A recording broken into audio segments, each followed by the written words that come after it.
Mr. President, I rise today to reaffirm my strong commitment to have the Native Hawaiian Government Reorganization Act enacted into law. This bill is of great importance to all of the people of Hawaii. The bill would simply put the state of Hawaii on equal footing with the rest of the country in the treatment of its indigenous people.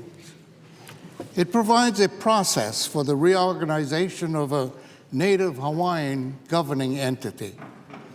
However, since I first introduced this common sense bill 10 years ago, it has been the subject of misleading attacks and procedural hurdles and has never had the opportunity for an up or down vote here on the Senate floor.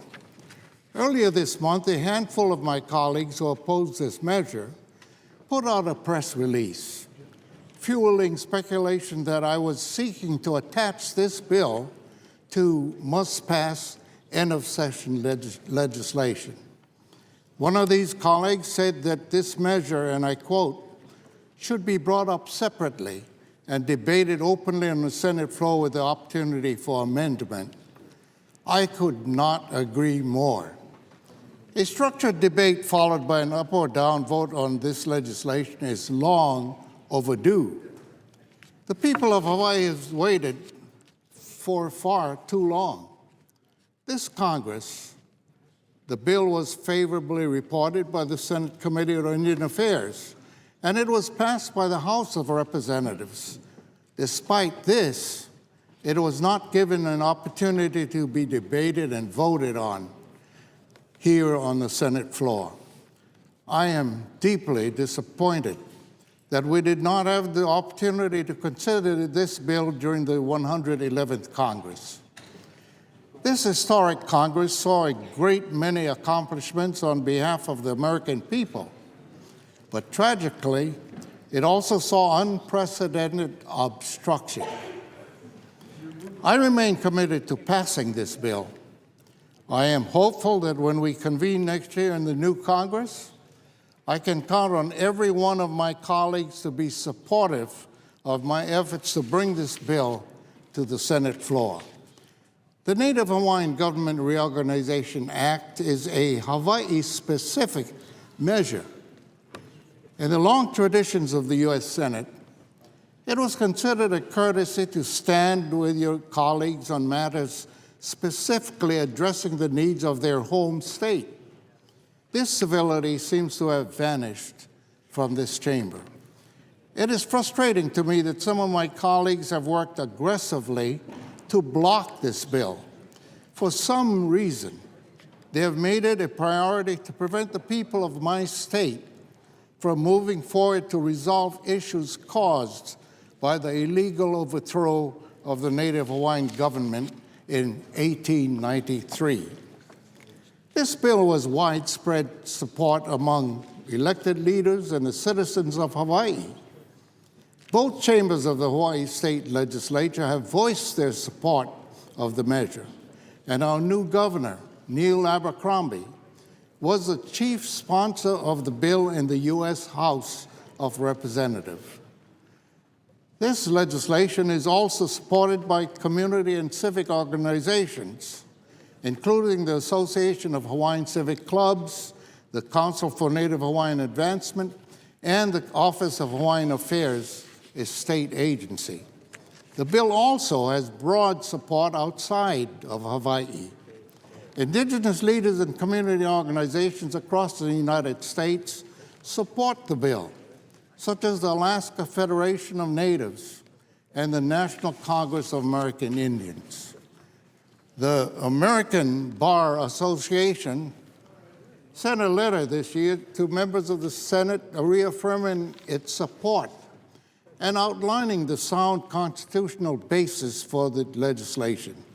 The ABA wrote, and I quote, "The right of Native Hawaiians to use of the property held in trust for them and the right to govern those assets are not in conflict with Equal Protection Clause, since they rest on independent constitutional authority regarding the rights of Native nations contained in Articles 1 and 2 of the Constitution, unquote.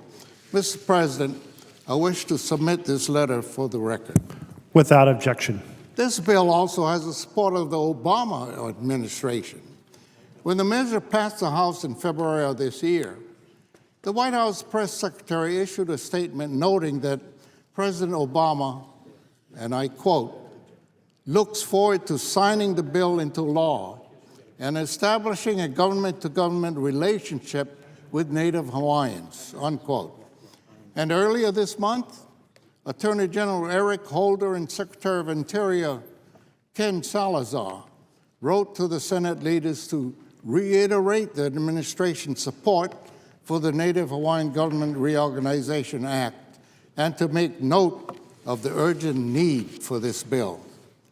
The letter reads, and I quote, of the nation's three major indigenous groups, Native Hawaiians, unlike American Indians and Alaska Natives, are the only one that currently lacks a government-to-government relationship with the United States, unquote.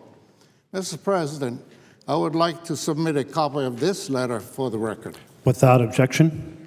Opponents have spread misinformation about the bill. Let me set the record straight. This bill does not allow Hawaii to secede from the United States.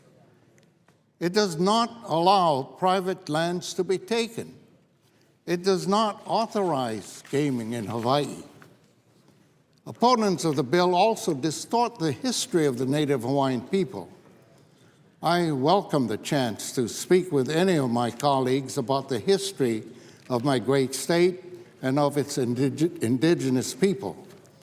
I want to help you understand why this bill is necessary for Hawaii to move forward and how it is consistent with the United States' existing policies of federal recognition for Alaska Natives and American Indians.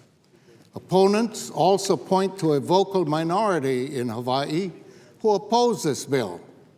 The reality is that this legislation is strongly supported by the people of Hawaii. A poll conducted by the Honolulu Advertiser in May of this year found that 66% of people in Hawaii support federal recognition for Native Hawaiians. Of the poll participants, 82% identifying themselves as Native Hawaiians said they support federal recognition. Mr. President, I would like to submit this article for the record. Without objection. This year marked the commemoration of 200th anniversary of the unification of the Hawaiian Islands into one kingdom under King Kamehameha. This year also marked 51 years of statehood and more than 100 years since Hawaii became a United States territory.